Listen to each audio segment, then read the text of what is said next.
Well, at the beginning of last year, MaineHousing's Homeless Point in Time study suggested that more than 4,000 people were without a home. Experts say that number is likely much higher now. While hundreds of organizations, local communities work to help those who are struggling, many say more needs to be done. One student at the University of Maine who has overcome barriers that come with being homeless is now using her position to advocate for others. News Center Maine's Caroline LaCour introduces us. Junior sociology and mathematics major Brenna Jones is bringing to light the disparities when it comes to housing in the greater Bangor area, using both her research and personal experiences of being unhoused to address roadblocks and advocate for better solutions.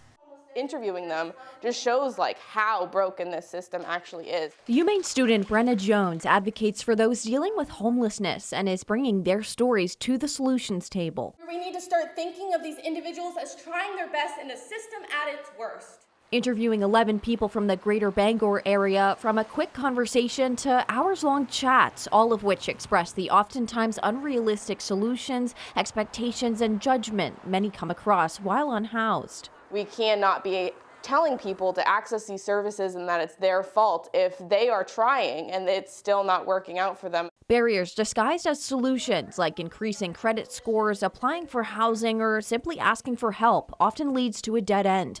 Jones says one person she spoke with has been on a housing wait list for 5 years. The problem is that there are all of these barriers compounding on each other. A 22-year-old by the name of Alex mentioned that he feels like we are not the same level of human they are. Another said, I need people to stop acting like people who are precariously housed aren't trying to improve their situation.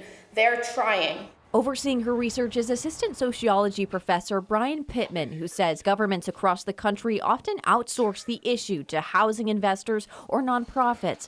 But it's work like Jones's that will make the impactful solutions. We should have some type of adequate invested public housing system. In the interview, I'll be like, oh, I've experienced that as well. And people are much more likely to be like, let me tell you deeper into my experiences. Jones spent her high school years at times unhoused. Now with her perspective, she hopes to continue her research to help those who are in the same situation she once was. They know what is best for them. They often know what resources they need. It's just a matter of listening to them and giving them those resources.